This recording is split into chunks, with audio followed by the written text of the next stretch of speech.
오늘 우리가 함께 나눌 하나님의 말씀은 누가복음 21장입니다. 1절부터 4절 말씀까지를 교독하는 방법으로 읽겠습니다. 누가복음 21장 1절부터 4절의 말씀을 교독하겠습니다.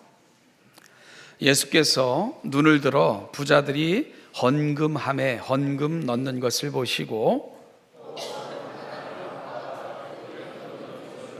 이르시되 내가 참으로 너희에게 말하노니 이 가난한 과부가 다른 모든 사람보다 많이 넣었도다.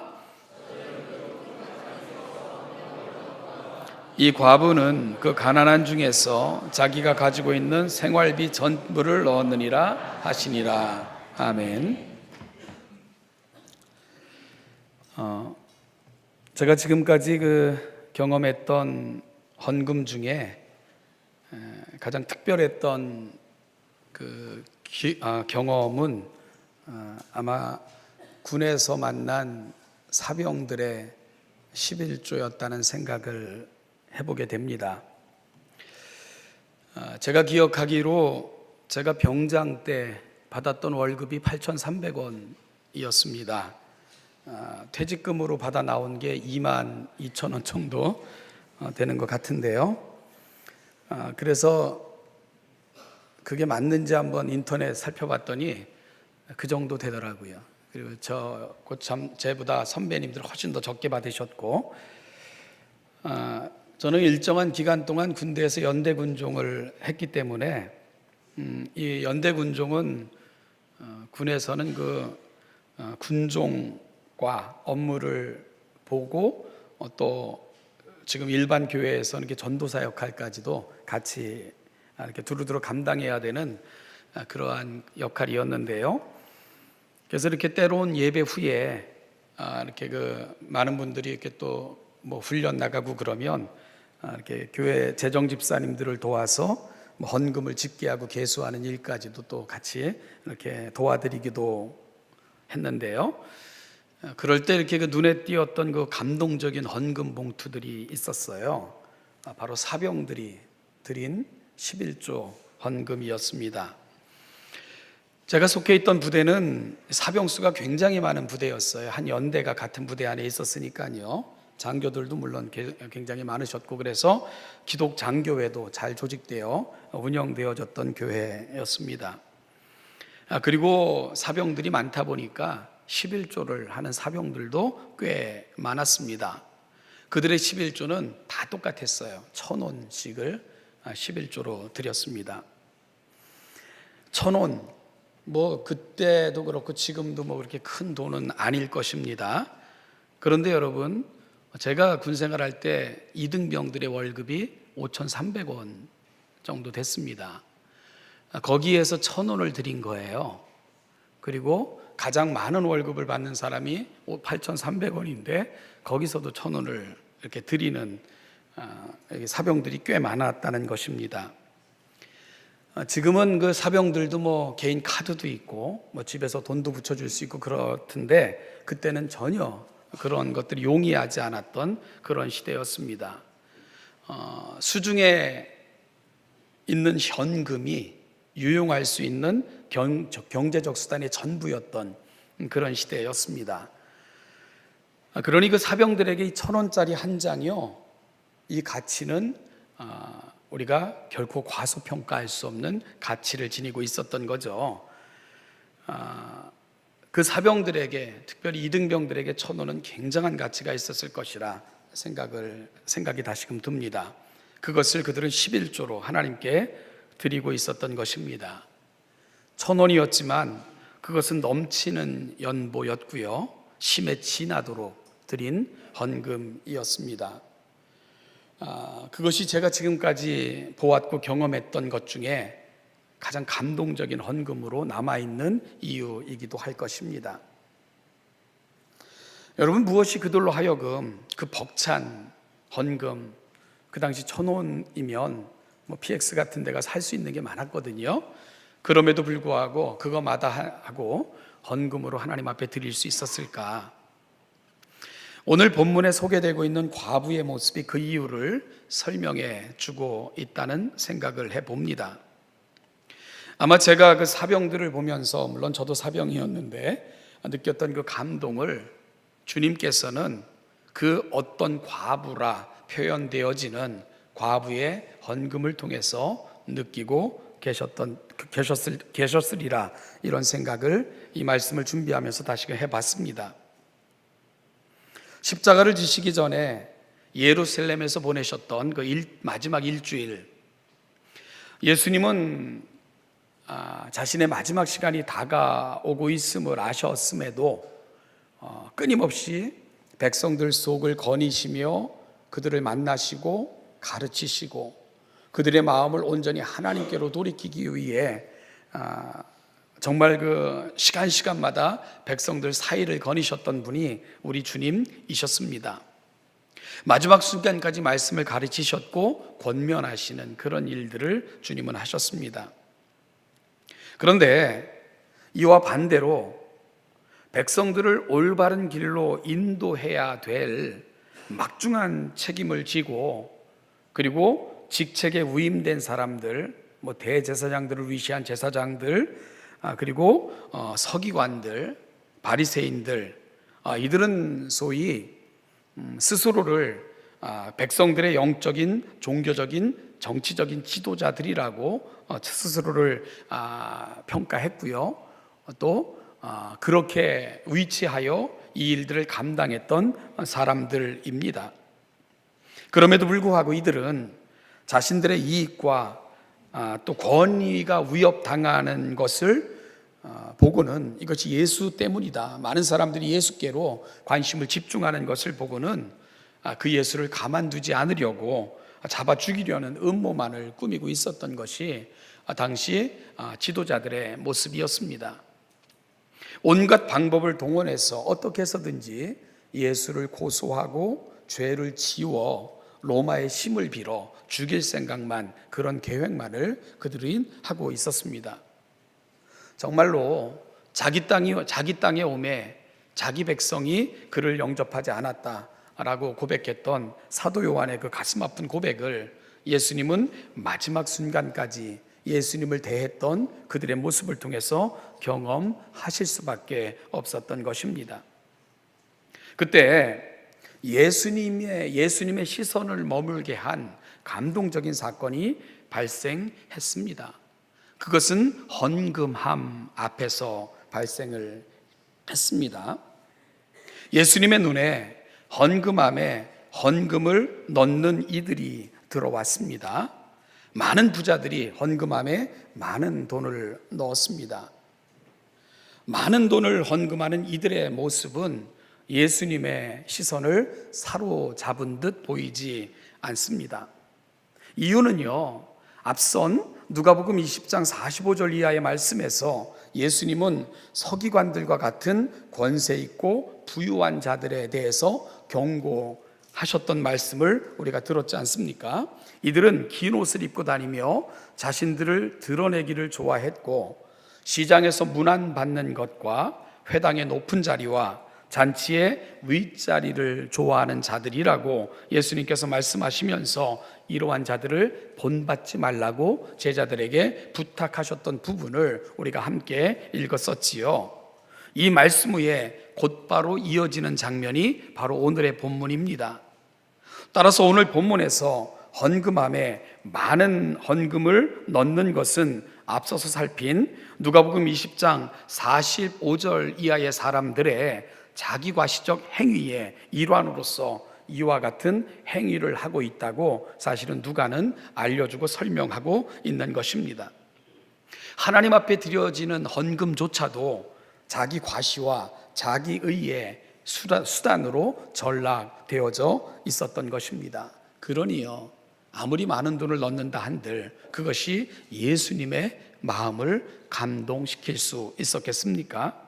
그러니 이 같은 모습을 보고 계시는 우리 주님께서 얼마나 민망스러웠을까 우리가 쉽게 상상할 수 있는 부분입니다. 그런데 그 순간 주님의 시선을 사로잡은 사람이 있었습니다. 누가는 그를 어떤 가난한 과부라고 소개하고 있습니다. 이 여인은 수줍게 헌금 앞으로 오더니 두 렙돈을 헌금함에 넣고는 사라졌습니다. 렙돈은 동전의 명칭으로 화폐의 단위를 일컫는 말입니다. 여러분, 어느 정도의 가치가 있을까? 우리는 데나리온이라는 표현에 아주 익숙하죠. 노동자들의 하루 품삯. 그런데 이 한 렙돈은 한 데나리온에 약 한 64분의 1 정도의 가치가 있다, 이 정도로 평가를 해요. 그러니까 한 렙돈은 우리 지금 돈으로 환산해도 1,000원이 안 되는 아주 작은 돈입니다. 따라서 두 렙돈이면 요즘 돈으로 이렇게 환산을 하면 약 1,500원 정도로 이렇게 환산하면 되겠다, 이렇게들 이야기들을 합니다. 당시 유대 사회의 모습을 기록한 문헌들에 의하면 당시 성전 입구에는 13개의 나팔 모양의 연복궤가 놓여져 있었는데요, 그 연복의 위에는 각각 용도들이 이렇게 기록이 되어져 있었대요. 그 중에 9개는 성전세나 희생 제물 대신 드리는 헌금으로 분류되어 있었고요, 4개는 성전의 수선과 장식을 위한 헌금을 넣는 궤로 규정되어져 있었답니다. 그러면 오늘 여인이 넣은 헌금은 어떤 종류였을까? 우리가 오늘 이 5절 말씀을 보면 어떤 사람들이 성전을 가리켜 그 아름다운 돌과 헌물로 꾸민 것을 말하매, 이렇게 가는 것을 보면 오늘 이 예수님께서 바라보고 계셨던 헌금궤는 아마 그 성전, 아직도 그 예수님 당시에 성전이 완공되고 있지 못했거든요. 헤롯 성전이었는데 헤롯으로 인하여 되어진 거다 해서 헤롯 성전이라 이름을 붙였는데, 그래서 성전의 공사와 장식을 위해 드린 헌금의 용도로 쓰인 그런 헌금궤였을 거다, 이렇게 추정해 볼 수 있을 듯합니다. 이 궤에 부자들의 헌금은 요란한 소리를 내며 오랜 시간 이게 떨어졌을 것이고요, 그때 많은 사람들은 일부러 모든 돈을 작은 동전으로 바꿔서 수도 없이 그 동전 소리가 나게끔 하는 그런 사람들도 있었다고 기록이 전하고 있으니까요. 반면에 가난한 과부의 헌금은 부끄러운 듯 소리조차 내지 못하고 묻히고 말았을 것입니다. 아마 이 여인은 사람들의 따가운 눈초리가 자신에게 임하는 것 같은 부끄러움을 느끼면서 헌금을 했을지도 모르겠어요. 거만하게 돈을 내고 의시되는 모습에 부끄러움을 느꼈을지도 모를 일입니다. 그런데 주님은 이 두 계층의 연보를 비교하시면서 이렇게 말씀하셨습니다. 내가 참으로 너희에게 말하노니 이 가난한 과부가 다른 모든 사람보다 많이 넣었도다. 저들은 그 풍족한 중에서 헌금을 넣었거니와 이 과부는 그 가난한 중에서 자기가 가지고 있는 생활비 전체를 넣었느니라 하시니라. 여러분, 이것이 부자와 어떤 한 가난한 과부의 헌금을 비교하시고 내리신 주님의 평가입니다. 자, 그러면 우리는 지금부터 아주 좀 어려운 작업을 저와 여러분들이 좀 하셔야 됩니다. 이 본문이 갖고 있는 정확한 의미가 뭘까? 이 부분을 저와 여러분들이 좀 고민해야 돼요. 여러분, 도발적으로 이 질문을 좀 제가 드리면서 풀어나가려고 하는데요, 오늘 본문은 헌금에 대한 가르침을 주님이 주고 계신 겁니까? 형편이 어떻든지 간에 최선을 다해서 헌금을 하는 것이 하나님을 기쁘시게 하는 거야. 그러니 많고 적음은 문제가 되진 않지만 최선을 다해서 헌금을 하면 하나님이 받으신다, 이 말씀을 하고 계신 걸까요? 여러분들은 어떻게 생각을 하십니까? 저희는 누가복음을 계속해서 강론하고 있습니다. 한 권 성경을 강론하는 것은 굉장한 의미가 있어요. 이것은 성경을 처음부터 끝까지 그 문맥과 흐름 속에서 우리가 들여다볼 수 있는 특별한 기회를 제공해 주기 때문입니다. 여러분, 문맥과 상관없이 떼어진 말씀은 잘못 해석될 확률이 너무나도 많기 때문에 그렇습니다. 그 중에 대표적인 것이 오늘 본문입니다. 여러분, 저는 이 본문에 대한 설교를 참 많이 들었다고 생각을 합니다. 그런데 대부분의 설교들이 이 본문을 하나님께서 하나님 앞에 드리는 헌금으로 그렇게 설교하는 것이 대부분이었습니다. 그래서 대부분의 설교들은 이 과부처럼 액수가 중요한 것은 아니지만 하나님께서 받으실 만한 정성껏 혹은 가진 것 전부를 헌금할 때 그 헌금이 하나님을 기쁘시게 한다고들 설교들을 했습니다. 심지어 이렇게 설교가 이어지기도 해요. 액수로만 치면 부자들이 과부가 바친 돈에 비하면 엄청난 액수의 거액의 헌금을 했지만 가진 소유의 비율로 볼 때 과부가 바친 헌금은 전부를 드린 것이기에 비율로 치면 훨씬 더 많은 헌금을 과부가 한 거다. 이런 식으로 논리를 펼쳐가기도 합니다. 그래서 예수님께서는 부자들이 바친 많은 헌금에 대해서는 하등의 칭찬도 안 하시고 관심도 기울이지 않은 반면 이 과부가 바친 것을 칭찬하신 것을 보면 이 과부의 헌금이 얼마나 그의 처지와 형편 속에서 많은 것을 정성껏 하나님 앞에 드린 것을 알 수 있게 되는 거다. 이런 식의 논리로 이 본문을 풀어가기도 합니다. 이런 논리로 이 본문을 풀면 결론은 너무나도 명쾌해집니다. 이렇게 결론이 날 수밖에 없겠죠. 결론적으로 예수께서 하신 이 헌금 평가의 말씀을 성경에 기록하게 하신 하나님의 목적이 뭐겠습니까? 이 말씀은 또한 우리의 헌금 생활에 대해서 어떤 것을 가르쳐 주겠습니까? 하고 도전할 수 있겠죠. 저 가난한 과부를 본받아 우리도 우리의 영혼의 구주 되신 하나님을 진심으로 사랑한다면 우리가 가진 것 중에 가장 좋은 것, 최선을 다해 우리가 헌금을 하나님 앞에 드리면 하나님이 기억하시고 받으실 만하고 축복하시는 그런 헌금이 될 줄로 믿습니다. 여러분, 이렇게 결론을 내릴 수 있게 되겠죠. 그러면 아주 깔끔해 보이죠? 그런데 오늘 본문은 결코 그런 얘기를 하고 있는 본문이 아니라는 사실입니다. 그렇게 설교하면 헌금은 많이 거칠지 모르겠어요. 그런데 제가 읽고 또 읽으면서 연구한 바에 따르면 오늘 본문은 결코 그런 류의 가르침이 아님을 알 수 있게 됩니다. 제가 오늘 설교를 군에서 드렸던 11조로 시작했기에 여러분 생각하기에 오늘은 헌금하라고 설교하려나 보다 라고 생각을 하셨을 텐데 선입견을 걷고 좀 본문을 바라봤으면 좋겠습니다. 여러분, 하나님의 말씀에 대한 선입견을 걷어내려면 흐름이 매우 중요해요. 성경을 읽으실 때에 흐름을 놓치지 말고 읽어나가시는 것이 굉장히 중요합니다. 아시는 것처럼 처음 성경이 기록되어졌을 당시에는요, 장, 절 구분도 없었습니다. 이것은 후에 읽는 사람들에게 편의를 제공하기 위해서 인위적으로 구분한 거예요. 그러니까 20장 47절과 21장 1절 사이에 처음 성경은 아무런 구분도 없었다는 것이지요. 따라서 오늘 본문 앞뒤 문맥을 통해 오늘 본문이 놓여있는 구조를 살펴야만 사실 오늘 본문을 통해 예수님이 무엇을 말씀하시고자 하는 것에 대한 분명한 메시지가 보인다는 것입니다. 여러분, 오늘 우리가 읽은 본문 앞뒤에는 두 개의 그림이 그려지고 있습니다. 먼저 20장 45절부터 47절 말씀을 보면 한 화려한 사람들이 등장을 합니다. 그들은 서기관들입니다. 어떤 사람들입니까? 긴 옷을 입고 다니는 것을 원하며 시장에서 문안받는 것과 회당의 높은 자리와 잔치의 윗자리를 좋아하는 서기관들을 삼가라. 그들은 과부의 가산을 삼키며 외식으로 길게 기도하니 그들이 더 엄중한 심판을 받으리라. 하나님께서 호의를 베풀 수 없는 사람들의 일면이 그려지고 있습니다.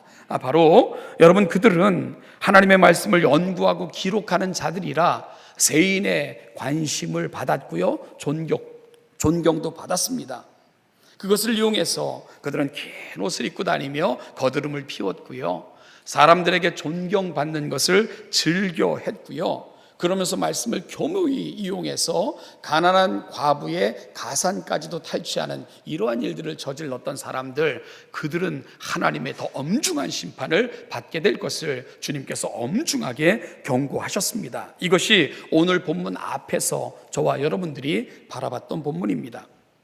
그리고 우리는 누가복음 21장 5절 오늘 읽은 본문 뒤에서 또 한 그림을 우리가 볼 수 있습니다. 바로 어떤 사람들이라고 일컬어지는 일군의 사람들의 자랑거리를 듣게 되는데요. 그들은 바로 성전을 자랑하고 있었습니다. 그들이 말합니다. 아름다운 돌과 백성들의 헌물로 꾸며진 저 거대한 성전을 보아라. 어찌 보면 예루살렘에 거하는 사람들에게 성전은 자랑거리였습니다. 더군다나 예수님 당시의 성전은 헤롯 대왕이 이 유대인들의 환심을 사기 위해 굉장히 화려하게 고린도에서부터 돌을 날라 온갖 화려한 제목으로 건물을 지었기 때문에 그 아름다움은 이루 말할 수 없고 화려함도 형언하기 힘들었다고 그렇게 역사가들은 평가하고 있습니다. 그래서 그 성전을 바라보며 어떤 사람이 봐라, 저 아름다운 성전을, 저 거대한 돌과 저 화려함으로 지어진 저 성전을 보아라 하면서 자랑하는 이야기가 21장 5절에 기록되어져 있습니다. 여러분, 예수님 당시에도 이 성전은 얼마나 큰 규모로 지어졌는지 다 완성되지 않은 상태로 남아 있었습니다. 대제사장들을 위시한 당시 유대인들의 종교 정치적 지도자들은 백성들에게 성전세를 낼 것을 종용했고요. 오늘 본문에서 과부는 바로 그 성전을 위한 기꺼운 헌금을 드렸을 것으로 우리가 추정할 수 있는 부분입니다. 그렇게 드려진 헌금은 성전 건축을 위해 쓰여지기도 했지만 참 안타까운 것은요, 대제사장들과 지도자들의 주머니들로 스며들기도 했다는 것입니다. 그래서 예수님께서는 이들을 가리켜 전대를 2개 차고는 가난한 자들의 헌금을 착복하는 자들이라고까지 엄하게 경고하셨던 이유가 바로 거기에 있었던 것입니다. 여러분, 이것이 오늘 어떤 과부의 이야기를 둘러싸고 있는 2개의 그림입니다. 우리는 앞서서 화려한 옷으로 감싸고 사람들 위에 군림하며 높은 곳을 좋아하고 심지어 과부의 가산까지 삼켰던 자들의 한 그림을 봤습니다. 그리고 오늘 본문 뒤에서 우리는 또 다른 화려한 옷으로 감싸고 있지만 여러분, 추하고 더러운 이들의 소굴이 되어 있는 또 한 가지 화려한 그림을 봤습니다. 바로 성전입니다. 이 둘의 공통점이 뭡니까? 화려함으로 감싸고 거룩하게 보이는 것들로 치장하고 있지만 예수님이 보실 때는 그 시선조차 둘 수 없는 가증한 것들로 바뀌어져 있었다는 것이지요. 그래서 예수님께서는 그것들을 가리켜서 회칠한 무덤이라고 평가하실 수밖에 없었던 가증스러운 것들로 바뀌어져 있었다는 것입니다. 가장 거룩해야 될 것들이 가장 추하게 바뀌어져 있는 것입니다. 그래서 그들을 보시며 예수님은 안타까워하셨고 그 성을 보시면서 통곡하셨고 성전을 도적의 소굴이라고 탄식하실 수밖에 없었던 것입니다. 여러분, 이 둘 사이에 끼어 아무런 존재 가치도 없어 보였던 누가가 그 어떤 가난한 과부라고 소개하고 있는 그 여인, 여러분, 그 여인의 이름도 몰라요. 가난한, 주목받지 못하는 어떤 과부라고만 소개되어져 있습니다. 그런데 예수님께서는 그 여인에게 시선을 고정시킨 채 그 시선을 떼지 못하고 계셨던 것입니다. 그러면서 제자들에게 이 여인의 행위를 극찬하시고 계신 것입니다. 사랑하는 여러분, 그러면 예수님은 이 과부의 이야기를 통해 제자들에게 어떤 메시지를 전달해 주고 싶어 하시는 것입니까? 여러분, 그것은 헌금에 대한 이야기가 아닙니다. 너희들도 이 여인을 본받아서 최선을 다해서 가장 좋은 것으로, 귀한 것으로, 가장 많은 것으로 하나님께 드려야지만 하나님의 관심을 받을 수 있다, 이런 말씀하고 있는 게 아니라는 사실입니다. 여러분, 그와 같은 얘기는 예수님의 말씀 어디에도 기록되어져 있지 않아요. 예수님께서 이 여인을 통해 정말 들려주고 싶은 메시지가 있다는 것, 이걸 우리가 놓치면 안 된다는 것입니다. 그러면 그 메시지가 뭘까? 여러분, 20장 45절부터 47절 그렇게 연결되어 많은 부자가 헌금을 넣는 이야기까지 연결이 되죠. 그러니까 서기관과 같은 백성들의 관심을 받았던 그리고 교묘하게 가난한 자들의 가산까지 탈취함으로 부자가 됐던 사람들, 그들이 헌금함에 돈을 넣는 장면을 누가는 어떻게 기록하고 예수님은 평가하고 있습니까? 여러분 4절에서 저들은 그 풍족한 중에서 헌금을 넣었거니와 이렇게 그들을 평가하셨어요. 반면에 그 과부는 어떻게 평가합니까? 이 과부는 그 가난한 중에서 자기가 가지고 있는 생활비 전부를 넣었느니라 라고 평가를 받고 있습니다. 여러분, 앞에서 많은 헌금을 한 사람들은 그 풍족한 중에서 헌금을 넣었다라고 표현하고 있지만, 이 과부는 자신이 가지고 있는 전부를 넣었다, 이렇게 비교되어 설명됩니다. 그러면 이 비유를 통해 예수님께서 던지고 싶으신 질문이 있는 거예요. 그 질문이 뭔 줄 압니까? 하나님은 너희에게 어떤 분이시니? 라고 질문하고 싶으신 거예요. 여러분이 본문이 가는 메시지의 핵심이 뭔지 압니까? 여러분에게 하나님은 어떤 분이세요? 라는 질문을 사실은 예수님이 하고 계신 것입니다. 서기관들을 위시한 바리새인들, 사두개인들, 대제사장들을 위시한 제사장의 그룹들에게 있어서 하나님은 어떤 분이셨습니까? 그 많은 것들 중에 한 분이셨습니다. 그 많은 것들 중에 한 분이셨어요. 그러면 하나님은 안 계셔도 상관이 없습니다. 하나님은 그들에게 일부만 책임져 주시면 되는 분으로, 아니요, 그들이 가지고 있는 것들을 더 풍성하게 채워주시는 분으로만 가면 하나님의 역할은 그들에게서 끝나는 것이기 때문입니다. 반면에 과부에게 있어서 하나님은 어떤 분이십니까? 내 가진 모든 것입니다. 내 가진 모든 것보다 훨씬 더 소중한 분, 이것이 바로 과부에게 있어서 하나님이셨던 것입니다. 그의 전부였습니다. 그것이 그 여인의 가슴 가득한 감격이 되어 이 큰 헌신을 만들어내고 있는 것이지요. 여러분, 아직도 완성되지 못하고 있는 성전, 그 여인은 하나님의 집이 완성되기를 바라며 소망하며 그 일을 위해서라면 자신이 가진 그 어떤 것도 내놓을 수 있는 그 마음에 헌신이 담겨져 있었던 여인입니다. 무엇이 그 여인을 그렇게 만들고 있는 겁니까? 하나님이 그에게 보여주던 사랑이, 그리고 그것이 감사가 되어 감격이 되어 그 여인의 모든 삶 속에 흐르는 가장 큰 의미가 되어져 있었기 때문입니다. 앞서 많은 헌금을 드렸던 사람들은 그 많은 것 중에 한 분이 하나님이셨지만, 여러분, 여인에게 있어서 하나님은 자신의 모든 삶의 내용과 가치를 만들어낸 유일하신 진정하신 나의 하나님으로 그 여인의 고백 속에는 이 하나님을 향한 고백이 가고 있었던 것입니다. 사랑하는 여러분, 성경에서 하나님의 시선을 사로잡았던 사람들은 바로 이런 사람들입니다. 이 하나님을 만났을 때 아브라함은 이삭까지도 드릴 수 있었습니다. 이 하나님을 만났을 때 한나는 우여곡절 끝에 얻은 아들 사무엘까지도 하나님 앞에 드릴 수 있었습니다. 이 하나님을 만났을 때 다니엘은 자신의 생명조차도 하나님께 맡길 수 있었습니다. 이 하나님을 만났을 때 이 하나님을 위하여 베드로는 결국 십자가에 거꾸로 매달려 죽는 한이 있어도 예수 그리스도의 길을 따르고자 하는 그 강렬한 소망으로 그 마지막을 맞이할 수 있었습니다. 여러분, 이것이 그가 가지고 있는 전부가 갖고 있는 의미입니다. 돈의 이야기가 아닙니다. 내게 하나님은 어떤 분이신가, 그 이야기를 오늘 본문을 통해 주님은 하고 싶은 것입니다. 사랑하는 여러분, 오늘 우리도 이 말씀 앞에 우리 자신을 다시 한번 세워볼 수 있었으면 좋겠습니다. 오늘 우리의 질문도 내게 있어서 하나님은 어떤 분이신가? 내가 가진 많은 것 중에 한 분, 내가 가진 많은 것 중에 일부, 하나님은 내게 그런 분이신가?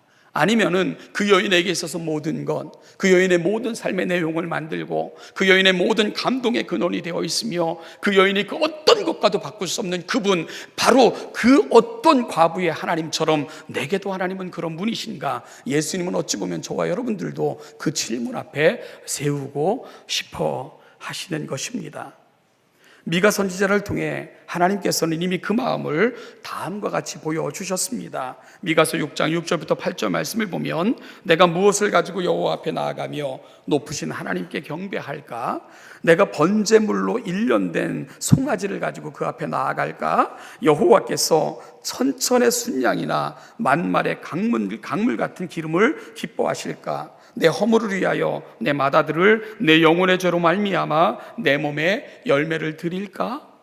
사람아, 주께서 선한 것이 무엇임을 내게 보이셨나니 여호와께서 너에게 구하시는 것은 오직 정의를 행하며 인자를 사랑하며 겸손하게 내 하나님과 함께 행하는 것, 그것 아니니. 여러분, 이 말씀 앞에 우리 자신도 다시 한번 바로 설 수 있기를 바랍니다. 사랑하는 여러분, 오늘 본문은 헌금 많이 내라는 얘기가 아닙니다. 하나님은 저와 여러분과 동행하기를 소망하며 그 하나님이 우리 삶의 전부가 되어 그 하나님과 함께 동행함으로 뿜어내는 인생의 향기들, 하나님은 저와 여러분들을 통해 그 향기를 맡고 싶어 하시는 것입니다. 그리고 그렇게 살아가는 사람들에게 주님은 시선을 고정하시고 그분들과 함께 동행하실 것입니다. 이 아름답고도 귀한 결심과 돌아봄이 오늘 이 아침 우리에게 임하기를 주님의 이름으로 축복합니다. 기도하겠습니다. 하나님 아버지, 은혜와 사랑을 감사합니다. 아버지 하나님, 우리에게 있어서 하나님은 어떤 분이신가?